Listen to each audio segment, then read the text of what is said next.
Personne au village de Djenné-Djéno n'avait prévu que les paroles blasphématoires d'un seul homme allaient réveiller une colère qui dormait depuis 1000 ans dans les racines de la terre. Ce matin maudit d'hivernage, quand Bakary Traoré cracha ses mots empoisonnés contre le baobab sacré de ses ancêtres, l'arbre millénaire tressaillit jusqu'en ses fibres les plus profondes. Les feuilles frémirent sans qu'aucun vent ne souffle.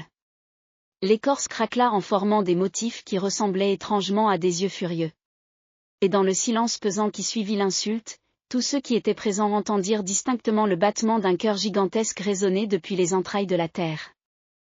Pourquoi Bakary avait-il osé proférer de telles paroles contre l'arbre ancêtre qui protégeait le village depuis des temps immémoriaux? Qu'est-ce qui avait poussé cet homme respecté, père de famille et notable, à commettre l'irréparable en plein jour, devant témoins? Et surtout, quelle terrible vengeance allait s'abattre sur lui, sur sa famille, sur le village entier, maintenant que le gardien végétal de leur communauté avait été souillé par des mots que même les démons n'osaient prononcer? 3 signes précurseurs avaient annoncé cette catastrophe sans que personne ne sache les interpréter.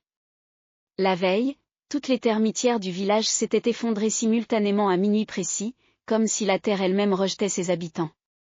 À l'aube, les oiseaux tisserins avaient déserté le baobab en poussant des cris déchirants, abandonnant leur nid pourtant rempli d'œufs sur le point d'éclore. Et au lever du soleil, l'eau du puits sacré creusé au pied de l'arbre ancestral avait pris une couleur rouge sans qui ne s'expliquait par aucune cause naturelle. Le baobab de Djenné-Djéno n'était pas un arbre ordinaire. Planté selon la légende par le premier roi du Mali en personne, il était le témoin vivant de 40 générations, le confident des secrets les plus intimes du village, le protecteur silencieux qui veillait sur chaque naissance, chaque mariage, chaque mort. Ses racines plongeaient si profondément dans la terre qu'elles touchaient, disait-on, les ossements des premiers hommes. Son tronc était si large qu'il fallait 20 personnes se tenant par la main pour en faire le tour. Sa cime était si haute qu'elle servait de repère aux caravanes perdues dans le désert à plus de 100 km de distance. Djenné-Djéno s'éveillait chaque matin dans une symphonie de son familier qui remontait la vallée du fleuve Niger.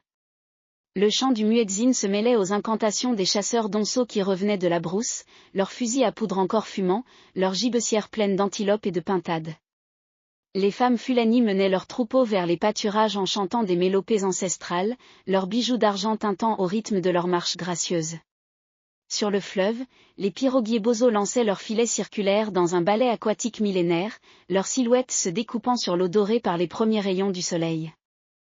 L'air embaumait un mélange enivrant de parfums, l'encens au Liban qui brûlait devant les autels domestiques, la fumée du bois de veine utilisée pour parfumer les vêtements, les effluves épicés du couscous de mil préparé dans les canaries de terre cuite. Les marchés s'animaient dès l'aube avec leurs étals colorés où s'entassaient les dattes de Tombouctou, le selgem de Tagaza, les kolas de Guinée, les pagnes bogolans aux motifs géométriques complexes qui racontaient l'histoire des clans. Au cœur de cette effervescence quotidienne évoluait Bakary Traoré, 45 ans, l'un des commerçants les plus prospères de la région. Grand, solidement bâti, la peau d'un noir d'ébène poli par le soleil sahélien, il imposait le respect par sa prestance naturelle et son intelligence des affaires. Ses entrepôts regorgeaient de marchandises venues de tout l'empire du Mali, tissus précieux, armes forgées, bijoux d'or, manuscrits enluminés, épices rares. Sa richesse était légendaire, mais elle s'accompagnait d'une générosité qui avait fait de lui l'un des piliers de la communauté. Pourtant, Bakary portait en lui une blessure secrète qui empoisonnait peu à peu son âme. Marié depuis 20 ans à Aminata, la plus belle femme de 3 villages à la ronde, il n'avait jamais pu avoir d'enfant. Cette stérilité, dans une culture où la descendance définissait la valeur d'un homme, le rongeait comme un poison lent. Il avait consulté tous les marabouts de la région, fait tous les sacrifices prescrits, bu toutes les décoctions miraculeuses, sans succès. Pire encore, il avait récemment appris qu'Aminata était enceinte, mais d'un autre homme. Sa demeure, construite selon l'architecture soudano-sahélienne traditionnelle avec ses murs de banco et ses terrasses en gradin, était située à l'ombre du grand baobab. Chaque matin, en sortant de sa cour, Bakary voyait l'arbre immense qui semblait le narguer de sa fécondité éternelle. Des générations d'oiseaux y nichaient, des milliers d'abeilles butinaient ses fleurs, des centaines d'enfants jouaient sous son ombre protectrice. L'arbre donnait la vie à tous, sauf à lui. Aminata Diarra, son épouse, était une femme d'une beauté saisissante qui attirait les regards admiratifs partout où elle passait. Ses cheveux tressés selon la mode Peul encadraient un visage aux traits fins, ses yeux en amande brillaient d'une intelligence vive, sa démarche ondulante faisait tourner les têtes. Mais derrière cette beauté se cachait une âme tourmentée par le secret qu'elle portait. Elle aimait sincèrement Bakary, mais l'appel de la maternité avait été plus fort que sa fidélité conjugale. L'amant d'Aminata n'était autre que Sékou Keita, le jeune griot du village, descendant direct des griots royaux qui avaient servi Soundiata Keita. À 25 ans, il possédait cette grâce naturelle et ce charisme magnétique typique de sa caste. Sa cora d'ébène incrustée d'ivoire faisait pleurer les femmes quand il chantait les épopées des héros mandingues. Ses mains expertes sur les cordes semblaient capables de faire vibrer aussi les cordes du cœur féminin. Il était tout ce que Bakary ne pourrait jamais être, jeune, fertile, et porteur de la lignée royale. Mama Djeneba, la doyenne des guérisseuses, avait pressenti le drame qui couvait. Âgée de 90 ans, elle était l'une des dernières à connaître les anciens rites et à pouvoir communiquer avec les esprits des arbres. Ses yeux voilés par la cataracte voyaient parfois plus clair que ceux des jeunes. Le baobab gronde dans ses racines, répétait-elle à qui voulait l'entendre. Il sent la colère d'un homme grandir comme une tumeur. Attention à celui qui osera défier l'arbre ancêtre. Papa Mamadou, l'imam du village, tentait de maintenir l'équilibre entre les croyances islamiques et les traditions ancestrales. Homme sage et tolérant, il savait que le baobab était vénéré bien avant l'arrivée de l'islam, et que certaines forces dépassaient les préceptes du Coran. Il observait avec inquiétude l'évolution psychologique de Bakary, voyant dans ses yeux une amertume grandissante qui ne présageait rien de bon. Depuis plusieurs saisons, des événements troublants se multipliaient dans le village. Les récoltes de mil diminuaient mystérieusement, les poissons désertaient cette portion du fleuve, plusieurs nouveau-nés étaient morts de maladies inexpliquées. Les anciens murmuraient que les génies du lieu réclamaient leur dû, mais personne n'osait identifier précisément la source de leur courroux. Ce jeudi matin de la saison des pluies, jour de marché hebdomadaire, le destin de Bakary bascula définitivement vers l'abîme. Il venait d'apprendre par la bouche de Sékou lui-même qu'Aminata était enceinte de ses œuvres. Le jeune griot, dans un élan de générosité naïve, était venu le trouver pour lui confesser sa liaison et lui demander la permission d'épouser Aminata en secondes noces, selon la tradition qui autorisait la polygamie. Cette révélation avait frappé Bakary comme la foudre en plein cœur. La rage qui s'empara de lui dépassait tout ce qu'un être humain peut ressentir. 20 ans de stérilité, 20 ans d'humiliation secrète, 20 ans à subir les regards compatissants et les murmures moqueurs, tout cela explosa d'un coup. Mais sa colère ne se dirigea pas vers Sékou ou même vers Aminata. Elle se tourna vers celui qu'il considérait comme responsable de tous ses malheurs, le baobab ancestral qui, dans sa magnificence fertile, lui rappelait chaque jour sa propre impuissance. Devant une foule de marchands ébahis rassemblés pour le marché hebdomadaire, Bakary se planta devant le tronc gigantesque et déversa sa haine en paroles qui glacèrent le sang de tous ceux qui les entendirent. « Maudit sois-tu, arbre démoniaque. Toi qui donnes la vie à tous sauf à moi. Toi qui protèges les adultères et les traîtres. Tu n'es qu'un monstre, un démon déguisé en protecteur. Que tes racines pourrissent, que tes branches se dessèchent, que tes fruits deviennent poison. Je te maudis au nom de tous mes ancêtres, je te crache ma haine au visage, et si tu as vraiment des pouvoirs, prouve-le maintenant, lâche végétal. » Les mots résonnèrent comme des coups de tonnerre dans le silence stupéfait qui s'était abattu sur la place du marché. Personne n'osait bouger, personne n'osait respirer. L'insulte au baobab sacré était le crime le plus abominable qu'un habitant de Djenné-Djeno puisse commettre. C'était comme cracher au visage de tous les ancêtres, comme souiller la mémoire collective du peuple, comme défier les forces cosmiques qui maintenaient l'équilibre entre les mondes. 3 révélations coup sur coup changèrent à jamais la perception que les villageois avaient de Bakary. D'abord, ils comprirent que sa richesse matérielle cachait une pauvreté spirituelle abyssale, un homme capable d'insulter l'arbre sacré était capable de toutes les abominations. Ensuite, ils réalisèrent que sa stérilité n'était peut-être pas une malchance, mais une protection divine pour éviter qu'un être si corrompu ne transmette sa noirceur d'âme à une descendance. Enfin, et c'était le plus terrifiant, ils comprirent que le baobab millénaire venait de recevoir un affront que sa nature divine ne pourrait jamais pardonner. Le compte à rebours de la vengeance s'enclencha immédiatement. Car à peine les derniers mots de Bakary s'étaient-ils évanouis dans l'air brûlant du Sahel que l'arbre ancestral donna le premier signe de sa colère. Son écorce se fissura en formant un visage grimaçant d'une ressemblance troublante avec Bakary lui-même. Les feuilles se mirent à trembler avec une violence telle qu'elles produisaient un sifflement sinistre, comme si l'arbre respirait avec rage. Et du puits sacré creusé à ses pieds jaillit soudain une gerbe d'eau bouillante qui aspergea les jambes de Bakary, lui infligeant des brûlures qui le marquèrent au fer rouge de la malédiction. L'urgence temporelle était née, selon la tradition orale transmise par les griots, quiconque osait insulter le baobab sacré disposait de 7 jours exactement pour présenter des excuses acceptables, faute de quoi la vengeance de l'arbre s'abattrait non seulement sur lui, mais sur toute sa lignée, sur tous ceux qui l'avaient soutenu, et même sur le village entier si la communauté ne prenait pas les mesures nécessaires pour se purifier de cette souillure spirituelle.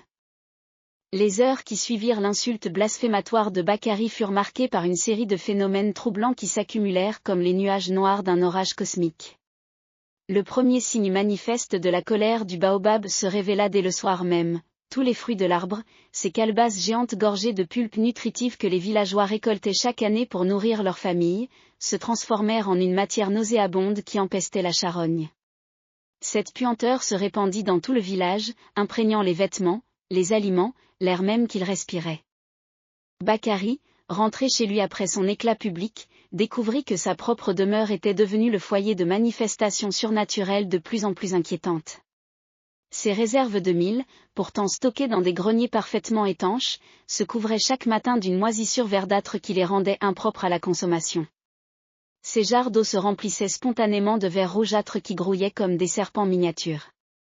Et dans sa chambre nuptiale, le lit conjugal qu'il partageait avec Aminata se couvrait chaque nuit de feuilles de baobab qui semblaient pousser directement du matelas. Aminata, terrifiée par ces manifestations, commença à ressentir d'étranges symptômes. Sa grossesse, qui se déroulait jusque-là normalement, prit une tournure inquiétante. Elle sentait son enfant s'agiter violemment dans son ventre, comme s'il cherchait à fuir quelque chose. Ses rêves étaient peuplés de visions où elle voyait le baobab l'appeler de sa voix de tonnerre, « Femme adultère, ton enfant porte la marque de ton péché. Il naîtra avec les racines de la honte plantées dans son cœur. » Elle se réveillait en sursaut, le corps couvert d'une sueur glacée qui sentait les fleurs de baobab. Mama Djeneba, la vieille guérisseuse, fut la première à établir le lien entre l'insulte de Bakary et l'escalade des phénomènes surnaturels. Ces consultations au Kori révélaient des présages de plus en plus sombres. L'arbre ancêtre a été blessé dans son âme végétale, expliquait-elle aux villageois inquiets qui venaient la consulter.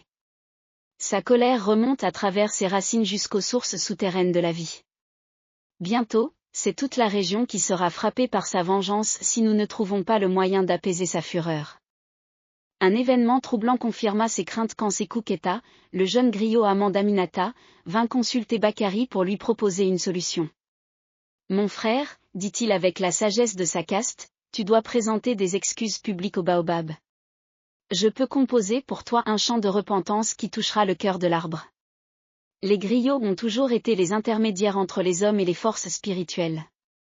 Laisse-moi t'aider. » Cette proposition, qui aurait dû être la solution logique, révéla au contraire l'ampleur de l'orgueil malade qui habitait Bakary. Car au lieu d'accepter cette main tendue, Bakary éclata d'un rire sardonique qui glaça le sang de Sékou. « Tu veux que je rampe devant un arbre?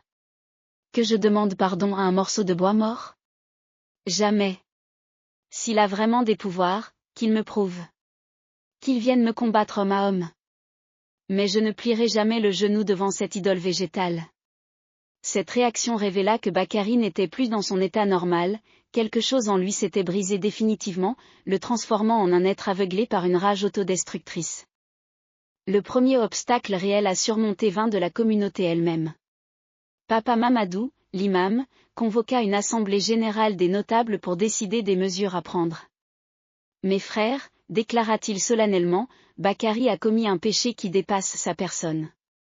Si nous ne nous désolidarisons pas de lui publiquement, la malédiction qui s'abat sur lui nous frappera tous.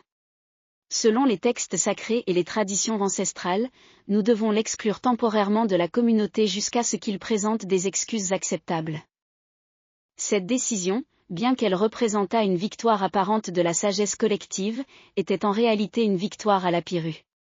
Car elle eut pour effet d'isoler Bakary et de le pousser encore plus profondément dans sa folie destructrice. Privé du soutien de sa communauté, rejeté par sa femme qui était allée se réfugier chez ses parents, abandonné par ses amis et ses associés commerciaux, il se retrouva complètement seul face à sa rage, ce qui ne fit que l'alimenter davantage. Les phénomènes surnaturels prirent rapidement une ampleur qui dépassait l'entendement humain. Le baobab, loin de se contenter de manifestations mineures, commença à exercer son pouvoir de façon de plus en plus spectaculaire et terrifiante. Ses racines, normalement enfouies profondément dans la terre, se mirent à affleurer à la surface, formant un réseau tentaculaire qui s'étendait sur des centaines de mètres autour de l'arbre. Ses racines semblaient animées d'une vie propre, se contractant et se détendant comme des muscles gigantesques, émettant des craquements sinistres qui résonnaient dans tout le village. La révélation la plus choquante vint d'une source inattendue. Sekou Keita découvrit dans les archives orales de sa famille de griots l'existence d'un lien ancestral entre le baobab et la lignée de Bakary. L'arbre n'avait pas été planté au hasard à cet endroit. Il avait été semé par l'ancêtre fondateur du village, qui était aussi l'ancêtre direct de Bakary. Le baobab était donc littéralement l'arbre généalogique de la famille Traoré, le gardien spirituel de sa lignée. En l'insultant, Bakary avait non seulement offensé l'esprit protecteur du village, mais il avait également craché au visage de sa propre ascendance. Cette découverte expliquait pourquoi la vengeance de l'arbre était si personnelle, si acharnée. Ce n'était pas un simple châtiment divin, c'était la colère d'un patriarche ancestral face à un descendant indigne. Le baobab n'agissait pas seulement comme un esprit vengeur, mais comme un ancêtre trahi qui utilisait tous ses pouvoirs pour punir l'offense commise contre sa mémoire et son honneur. Les alliances dans le village commencèrent à se fissurer de façon dramatique. Mama Djeneba, qui avait d'abord tenté d'aider Bakary, se retourna contre lui quand elle réalisa que ses propres pouvoirs de guérisseuse étaient neutralisés par la puissance de l'arbre en colère. Ses gris-gris protecteurs se transformaient en instruments de malédiction, ses décoctions guérisseuses devenaient toxiques, ses incantations se retournaient contre elle. Cet homme a réveillé des forces qui me dépassent, avoua-t-elle publiquement. Je ne peux plus l'aider sans risquer de condamner mon âme. C'est alors qu'Aminata révéla sa véritable nature. La femme que Bakary croyait connaître depuis 20 ans était en réalité une descendante secrète des prêtresses du culte du baobab, une lignée de femmes initiées aux mystères végétaux qui avaient été les gardiennes spirituelles de l'arbre depuis sa plantation. Sa beauté extraordinaire, son charisme magnétique, tout cela venait de son héritage mystique. Elle avait épousé Bakary non par amour, mais pour surveiller la lignée des fondateurs et s'assurer qu'ils restaient dignes de leur héritage. Tu crois que notre mariage était le fruit du hasard ? Révéla-t-elle à Bakary lors d'une confrontation nocturne dans leur ancienne demeure. Je suis la gardienne spirituelle de l'arbre ancêtre. Ma mission était de veiller sur toi, de t'empêcher de commettre l'irréparable. Mais tu as échoué au test ultime. Ta stérilité n'était pas une malédiction, c'était une protection. L'arbre savait que ton âme était corrompue et il t'empêchait d'engendrer une descendance qui aurait hérité de ta noirceur spirituelle. Cette révélation fut suivie d'une trahison encore plus cruelle. Sekou Keita, le jeune griot qui semblait être venu par hasard dans la vie d'Aminata, était en réalité son complice depuis le début. Il était lui aussi descendant d'une lignée initiatique, celle des griots gardiens des secrets du baobab. Leur liaison n'était pas une aventure adultère, mais l'accomplissement d'un rituel millénaire destiné à concevoir un enfant qui hériterait des pouvoirs combinés des deux lignées protectrices. La fuite de Bakary qui suivit ces révélations fut une descente aux enfers à travers la brousse sahélienne. Poursuivi par des manifestations surnaturelles de plus en plus terrifiantes, racines qui jaillissaient du sol pour entraver sa marche, branches qui s'abattaient sur lui sans qu'aucun arbre ne soit visible, voix de l'ancêtre qui résonnait dans sa tête jour et nuit, il finit par comprendre qu'il ne pouvait échapper à la vengeance du baobab en fuyant physiquement. La malédiction était inscrite dans son âme même. Dans sa fuite éperdue, il dut abandonner sa richesse, sa position sociale, tout ce qui faisait sa fierté.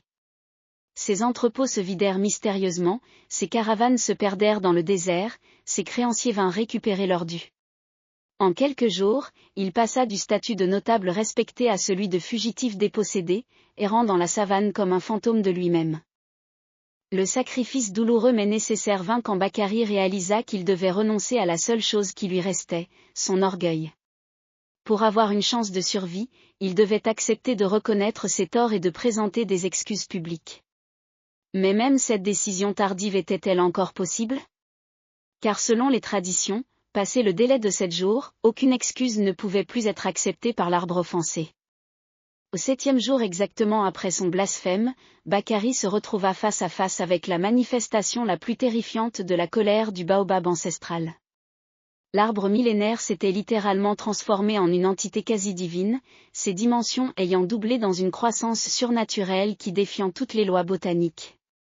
Son tronc pulsait comme un cœur gigantesque, ses branches s'étendaient sur des kilomètres dans toutes les directions, et de son écorce suintait une sève rouge comme le sang qui formait des visages grimaçants, les visages de tous les ancêtres de Bakari qui le maudissaient depuis l'au-delà. La confrontation révéla les véritables liens cosmiques qui unissaient la famille de Bakari à l'arbre sacré. Ce dernier n'était pas seulement le gardien spirituel de leur lignée, il était leur racine commune, leur source de vie, leur lien mystique avec les forces créatrices de l'univers. En l'insultant, Bakari n'avait pas seulement commis un sacrilège, il avait coupé sa propre lignée de ses sources spirituelles, condamnant non seulement sa personne mais toute sa descendance potentielle à une malédiction éternelle. L'esprit de l'ancêtre fondateur se matérialisa devant Bakari sous la forme d'un géant végétal aux yeux de braise, dont la voix de tonnerre ébranla les fondations de la terre. Descendant indigne, tu as souillé la mémoire de ta lignée. Tu as craché sur le sacrifice de tes pères. Tu as trahi le pacte sacré qui unit notre sang à cette terre. Maintenant, tu vas payer le prix de ton orgueil, et avec toi périront tous les espoirs de renaissance de notre famille. Le piège mortel dans lequel Bakari se retrouvait pris était d'une cruauté raffinée. Pour échapper à la malédiction, il devait accomplir un rituel de purification qui impliquait de se dépouiller de tout ce qui faisait son identité humaine, ses souvenirs, sa personnalité, ses émotions, jusqu'à son nom même. Il devait accepter de renaître comme un serviteur végétal du baobab, perdant à jamais son humanité pour devenir une sorte de dryade masculine liée éternellement à l'arbre. Mais même cette solution extrême était piégée.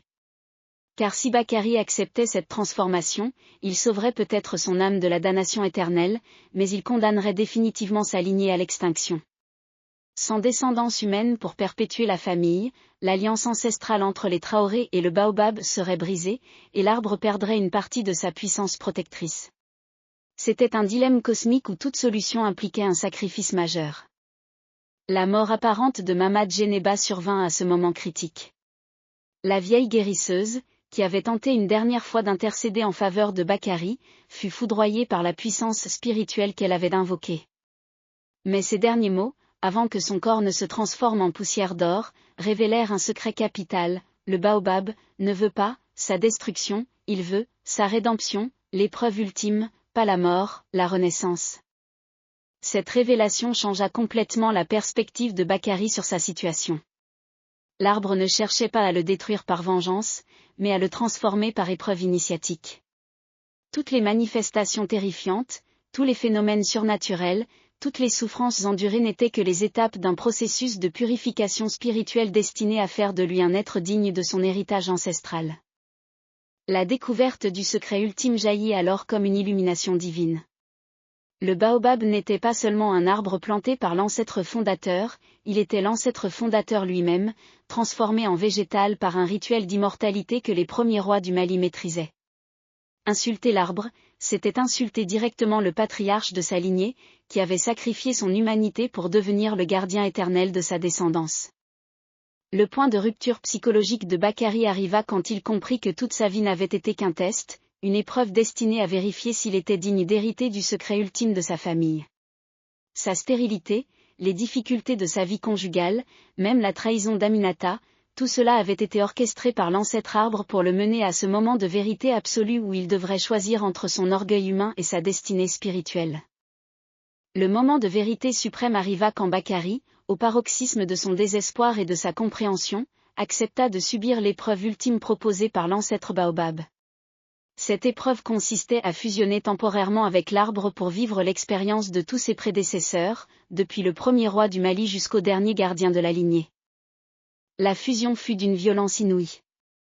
Bakari sentit ses racines humaines se dissoudre pour être remplacées par les racines millénaires du baobab. Sa conscience individuelle se mélangea avec celle de 40 générations d'ancêtres, chacune lui transmettant ses souvenirs, ses souffrances, ses espoirs. Il découvrit que chaque génération avait produit un gardien qui devait passer par la même épreuve de purification, et que tous avaient dû sacrifier une partie de leur humanité pour servir l'équilibre cosmique. Le premier retournement de situation explosa quand Bakary réalisa que sa stérilité n'était pas une malédiction, mais un don. Les gardiens de l'arbre ancestral ne procréaient jamais de façon biologique, ils engendraient spirituellement, donnant naissance à des protégés, des disciples, des héritiers mystiques choisis parmi les enfants du village. Sa vraie descendance n'était pas charnelle mais spirituelle, et elle était nombreuse, tous les enfants qu'il avait secrètement protégés, nourris, éduqués grâce à sa richesse. Le deuxième retournement révéla la véritable nature d'Aminata. Elle n'était pas une prêtresse conspiratrice, mais l'incarnation de l'âme féminine du baobab, l'épouse mystique destinée à chaque gardien pour l'empêcher de sombrer dans la solitude spirituelle. Sa trahison avec Sékou était en réalité un rituel de purification destiné à libérer Bakary de ses attachements charnels pour qu'il puisse accéder à sa véritable mission. L'enfant qu'elle portait n'était pas celui de Sékou, mais une création mystique née de l'union entre l'esprit du baobab et l'âme purifiée de Bakary. Le troisième retournement fut le plus bouleversant, Bakary découvrit qu'il n'avait jamais vraiment insulté le baobab. Ces paroles blasphématoires étaient en réalité une incantation ancestrale, un code secret transmis de gardien en gardien pour déclencher l'épreuve initiatique ultime. Son insulte était en fait un appel au secours lancé par son âme profonde qui réclamait sa transformation spirituelle. L'explication choc qui recontextualisa toute l'histoire jaillit alors, tout ce qu'avait vécu Bakary depuis des années, sa richesse, sa stérilité, son mariage, sa souffrance, était une mise en scène orchestrée par l'ancêtre arbre pour le préparer à ce moment de révélation. Il n'était pas une victime du destin, mais un acteur conscient dans un drame cosmique qu'il jouait depuis sa naissance sans le savoir.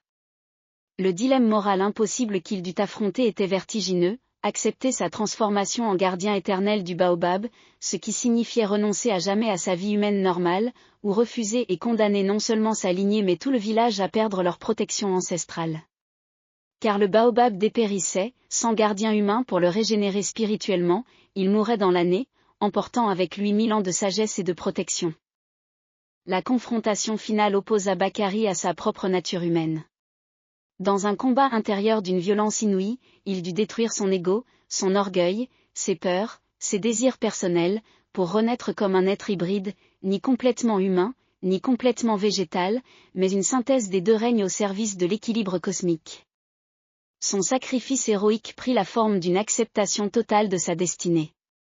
En prononçant les paroles rituelles de soumission à l'ancêtre arbre, Bakary accepta de devenir le nouveau gardien, sachant qu'il ne pourrait plus jamais vivre une existence normale mais qu'il assurerait la survie spirituelle de sa communauté pour les 1000 années à venir. Les conséquences éternelles se manifestèrent immédiatement. Bakary se transforma en une entité semi-végétale, capable de communiquer avec le baobab et de canaliser ses pouvoirs. Sa conscience humaine demeura intacte, mais elle était désormais connectée à la conscience collective de tous les gardiens précédents et de l'arbre lui-même. Les conséquences de la transformation de Bakary bouleversèrent à jamais l'équilibre de Djéné-Djéno et de toute la région du delta intérieur du Niger. Le village, loin d'être maudit par les événements, devint au contraire un lieu de pèlerinage où affluèrent les chercheurs spirituels de toute l'Afrique de l'Ouest. Le baobab, régénéré par son nouveau gardien, développa des pouvoirs de guérison et de protection qui dépassaient tout ce qu'avaient connu les générations précédentes. Aminata donna naissance à un enfant extraordinaire qui grandit en gardant un lien mystique permanent avec le baobab et son gardien. Cet enfant, ni complètement humain ni complètement spirituel, devint le premier d'une nouvelle lignée d'êtres hybrides capables de servir de pont entre le monde végétal et le monde humain. Il grandit en apprenant directement du baobab les secrets de la nature, devenant un guérisseur et un sage d'une sagesse qui dépassait son âge. Sékou Keita, révélé comme le dernier des griots initiés aux mystères végétaux, composa une épopée musicale retraçant la transformation de Bakary. Cette épopée devint l'un des cycles les plus célèbres de la tradition orale mandingue, transmise de griot en griot à travers les siècles. Elle enseignait que la plus grande des vengeances pouvait se transformer en la plus grande des bénédictions quand l'orgueil humain acceptait de se soumettre à la sagesse ancestrale. La transformation de Bakary eut des répercussions bien au-delà de son village natal. Dans toute la région, les baobabs millénaires commencèrent à manifester des signes d'éveil spirituel similaires. Il apparut que l'expérience de Gene Geno était la première d'une série de réveils destinés à préparer l'Afrique aux grands bouleversements qui l'attendaient dans les siècles futurs.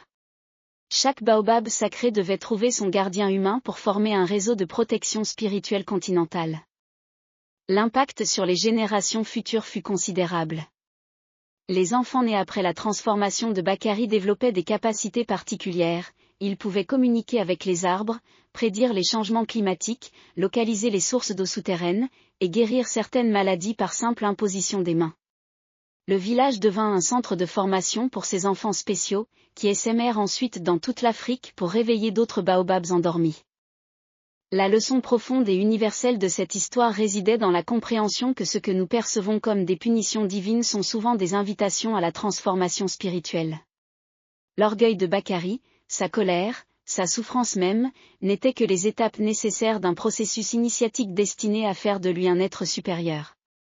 La nature ne se venge jamais vraiment, elle éduque, elle transforme, elle élève ceux qui acceptent de mourir à leur ancienne personnalité pour renaître à leur véritable destinée. 50 ans plus tard, quand les premiers explorateurs européens atteignirent la région, ils trouvèrent un village d'une prospérité et d'une sagesse extraordinaires. Ils ne purent jamais s'expliquer pourquoi les habitants semblaient avoir résolu tous les problèmes qui affligeaient les autres communautés, pas de famine malgré les sécheresses, pas d'épidémie malgré les conditions sanitaires précaires, pas de conflit malgré la diversité ethnique de la population. L'épilogue de cette histoire trouve sa résonance dans le monde contemporain. Aujourd'hui encore, le baobab de Gene Geno, si toutefois il existe vraiment, continue d'être vénéré par les populations locales qui racontent l'histoire de Bakary le transformé. Les botanistes s'étonnent de la longévité exceptionnelle de certains baobabs de la région, qui semblent défier les lois du vieillissement végétal. La chute qui marque l'âme pour l'éternité réside dans cette question fondamentale: combien de nos colères, de nos révoltes, de nos souffrances sont en réalité des appels de notre âme profonde qui réclame sa transformation? Combien de nos vengeances divines perçues sont en fait des invitations à transcender notre condition humaine limitée?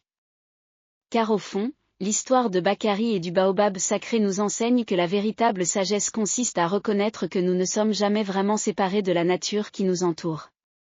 Nous sommes les enfants des arbres, les frères des plantes, les héritiers d'une sagesse végétale qui dépasse de loin notre intelligence rationnelle.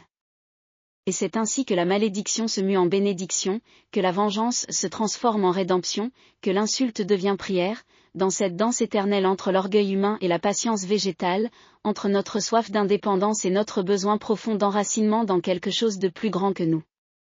Dans les nuits sans lune, quand le vent souffle sur les savanes du Mali, on peut encore entendre le murmure du baobab millénaire qui dialogue avec son gardien humain, perpétuant cette alliance sacrée entre les règnes, nous rappelant que la vraie force ne réside pas dans la domination de la nature, mais dans l'acceptation humble de notre place dans le grand mystère de la vie.